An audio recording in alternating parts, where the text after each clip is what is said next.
राज्य म्हणून आपल्याकडे do we have enough in the coffers, आपल्याकडे तेवढा तिजोरीत पैसा आहे का या योजनांसाठीचा? कारण काय होतं ना, अशा योजना येतात तेव्हा त्यांना पॉप्युलिस्ट योजना म्हणून, निवडणुकीच्या तोंडावर घोषित केलेल्या योजना म्हणून बघितलं जातं. मी तुम्हाला प्रश्न जाणीवपूर्वक का विचारतो आणि तुम्हाला का या चर्चेसाठी बोलवलं माहिती आहे का? तरुण पिढीच्या तुम्ही प्रतिनिधी आहात. तुम्हाला माहिती की जनरेशन हे नवीन काय विचार करतं, तुम्ही त्यांच्यासोबत डीलही करत असाल त्यांच्यासोबत. त्यांना असं वाटतं की वाय फ्रीबीज, म्हणजे एकीकडे पंतप्रधान म्हणतात रेवडी कल्चर, त्याला लोक म्हणतात की मग काय टॅक्स पेअरचा पैसा असा खर्च करावा, अशाही टीका त्याच्यावरती होतात. तर आपल्या तिजोरीवरती जेव्हा ताण पडतो तर आपल्याकडे खरंच महाराष्ट्रामध्ये इतका आपल्याकडे देण्यासाठी पैसा आहे का योजनेसाठी? ज्या वेळेला एखादी योजना आपण आणत असतो त्यावेळेला ती अशी रँडमली कधी ठरवली जात नसते. म्हणजे अर्थसंकल्प ज्या वेळेला आपण सादर एखादा अर्थमंत्री ज्या वेळेला करतो त्यावेळेला तुमची कर्ज घेण्याची मर्यादा किती आहे किंवा किती आपलं उत्पन्न आहे, मग उत्पन्नाला मॅचिंग आपण काय योजना करू शकतो ज्या ऑब्वियसली म्हणजे त्या मॅचअप झाल्या पाहिजेत. तुम्ही म्हटल्याप्रमाणे की त्याचा तिजोरीवर अधिक भार न पडता किंवा तिजोरीची आपल्या किती कॅपॅसिटी आहे, किती आपली कुवत आहे, त्यानुसार आपण योजना ह्या सगळ्या गोष्टी इव्हॅल्युएट करूनच केल्या जात असतात.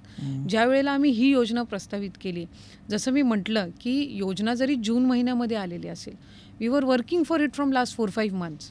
सो त्याचे फायनान्शियल रेपकेशन्स काय असतील, कशा पद्धतीनं त्याची कंटिन्युइटी राहील, त्याला कुठून आपल्याला बॅलन्स आउट करता येईल, माहिती तो ऑब्व्हियसली फायनान्स डिपार्टमेंटचा त्या संदर्भातला हे होता.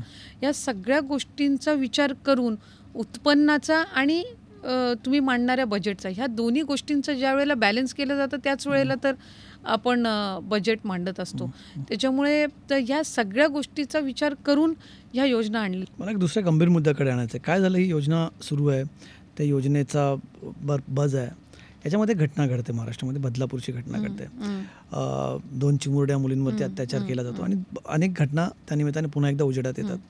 खलकात्यात एक घटना घडते, त्याचे पडसाद इकडे उमटतच असतात. एक जी स्वाभाविक प्रतिक्रिया, आता त्याला अर्थात कोणी राजकीय असल्याचं हे दिलं, पण तरीसुद्धा एक जनरल प्रतिक्रिया म्हणून आपण त्यातलं राजकारण बाजूला ठेवून बघायला गेलं तर जी कॉमन प्रतिक्रिया होती की लाडकी बहीण नको, सुरक्षित बहीण असायला हवी. आधी ती एक महिला म्हणून आणि एक तरुण महिला म्हणून की तुम्ही त्या नवीन पिढीच्या अँगरशी रेझोनेट करू शकत असाल म्हणून तुम्हाला वाटतं.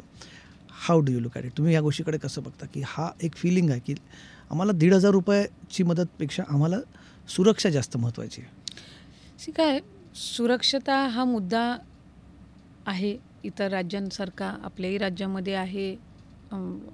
दुर्दैवाने एक विकृत मानसिकता आहे, कारण बदलापूरसारखी घटना ही अतिशय घृणास्पद आहे. ज्या वेळेला आपण ऐकतो 3 आणि 4 वर्षाच्या या लहान मुली आहेत ज्यांना म्हणजे अजून स्वतःच्या अवयवांची सुद्धा जाणीव झालेली नाही, त्यांना स्वतःची सुद्धा अस्तित्वाची जाणीव झालेली नाही आहे.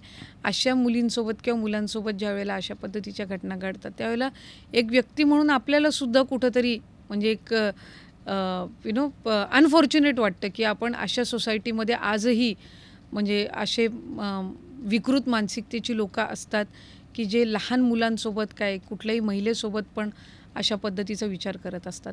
ही एक बाब निश्चितपणाने आहे आणि it is one of the utmost important. म्हणजे त्याच्याबाबत काही दुमत असण्याचं कारण नाही की ही विकृत मानसिकता आहे. महिलांची सुरक्षता हा एक महत्त्वपूर्ण मुद्दा आहे, ही टॉप प्रायोरिटी असली पाहिजे. याच्यामध्ये तुमचं माझं कोणाचंच दुमत असण्याचं काहीच कारण नाही.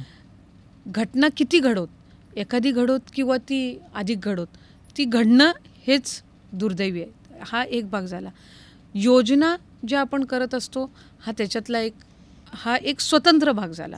म्हणजे आपण दोन्ही गोष्टी तशा बघायला गेलं तर आपण इंटरलिंक नाही करू शकत.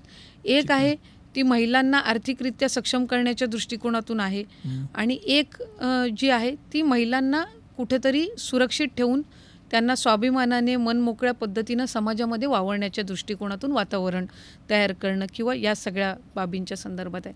ह्या कुठे ना कुठेतरी एखादी ज्या वेळेला दुर्दैवी अशी घटना घडते, ज्या वेळेला पालकांचा तिथल्या स्थानिकांचा स्वाभाविकरित्या रोष असतो.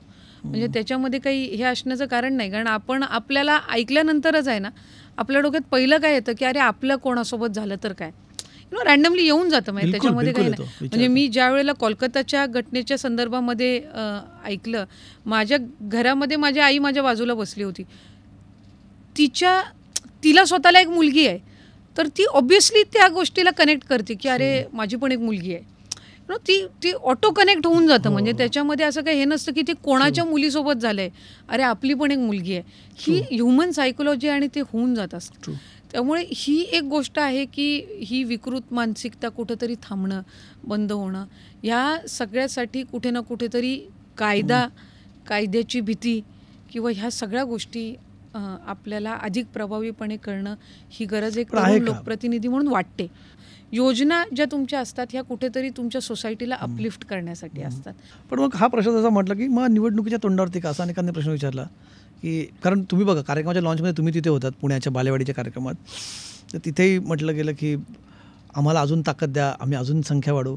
Then you are trying to reaping, तुम्ही त्यातनं काहीतरी राजकीय बेनिफिट बघताय असाही आरोप होता ना. नाही, एक आहे की आम्ही ज्या वेळेला ही योजना सुरू केली, म्हणजे ज्या वेळेला अर्थसंकल्पामध्ये अर्थसंकल्प घोषित झाला आणि ही योजना आली, त्या दिवसापासूनच समोरून टीका ही पहिल्या दिवसापासून व्हायला लागली की तिला कुठेतरी ही महिला, एका बाजूला आपण म्हणतो की महिलांनी सक्षम झालं पाहिजे, त्यांना आर्थिक आपण पाठबळ दिलं पाहिजे, या सगळ्या गोष्टी केल्या पाहिजेत. आणि मग शासनाने अशा पद्धतीची योजना आणल्यानंतर स्वाभाविकरित्या विरोधक म्हटल्यावर आपण, म्हणजे मी आजपर्यंत असं कुठलाही अर्थसंकल्प ऐकलेला नाही, बघितलेला नाही ज्याच्यावर टीका झाली नसेल विरोधकांकडे. ती स्वाभाविक आहे, कारण ती विरोधक म्हणून ती एक प्रथम म्हणतो ना एक जबाबदारीच असते की आपण जे शासन करतं त्याच्यावर कुठे ना कुठेतरी काहीतरी लूपहोल्स काढून टीका करणं. आणि शासन म्हणून आमची भूमिका असते की ती जस्टिफाय करणं की आपण जे करतोय त्याला. साधारणपणे जर बघितलं ना तर डे 1 पासून या योजनेला जेवढा प्रतिसाद मिळतोय तेवढाच प्रयत्न हा केला जातोय की ती योजना आपल्याला कशी खाली खेचता येईल, कसं त्याच्यावर टीका करता येईल. कोर्टामध्ये सुद्धा या संदर्भामध्ये केस झाली होती. कोर्टाने ती पहिल्याच याच्यामध्ये फेटाळून लावली की हा राज्य सरकारचं हे आहे, ही रुटीन बेनिफिशरीज जशी योजना असते त्या पद्धतीनं त्यांनी विमेन अपलिफ्टमेंटसाठी, त्यांच्या स्ट्रेंथनिंगसाठी आणलेली योजना आहे आणि त्याच्यामध्ये ती दुसरं काही हे असण्याचं काही कारण नाही. आणि असं करून ती फेटाळली. अनेक योजना हे करत असताना पण बरीचशी टीका, या सगळ्या गोष्टी झाल्या. आणि या सगळ्या टीकांना 1-1.5 महिना सामोरा आपण जात असताना ज्या वेळेला या योजनेअंतर्गत पहिला टप्पा 1 कोटीपेक्षा जास्ती महिलांना आपण यशस्वीरित्या DBT करत असतो, त्यावेळेला स्वाभाविकरित्या ज्यांच्या मार्गदर्शनात किंवा ज्यांच्या संकल्पनेतून ही योजना आलेल्या असतात त्यांच्या तोंडून हे येणं की बाबा टीका सगळी झाली पण आम्ही सुदैवाने आमची इच्छाशक्ती त्या ठिकाणी होती म्हणून आम्ही ही सक्सेसफुली करू शकलो. आणखीन जर आम्हाला पाठबळ मिळालं तर आम्ही निश्चितपणाने ते आणखीन करू. पण याच्यामध्ये कॉन्ट्राडिक्टरी हे आहे की एका बाजूला विरोधकांकडून टीका होते की अशी योजना आणताय निवडणुकीच्या तोंडावर, पण त्यांच्यातलेच काही म्हणतायत जर आम्हाला पुढच्या वेळेला सरकार दिले तर आम्ही 3,000 महिन्याला देऊ म्हणून. सो एका बाजूला की ते आपण म्हणतो असं ना, खाजा खाना भी आहे और रखना भी आहे. म्हणजे तुम्ही टीकाही करताय पण तुम्ही समोर पण हे सांगताय की आम्हाला जर तुम्ही सत्तेमध्ये दिलं तर आम्ही 3,000ची आणू. सो त्याला कुठंतरी एक सरकार म्हणून उत्तर हे नेहमी येणारच ना.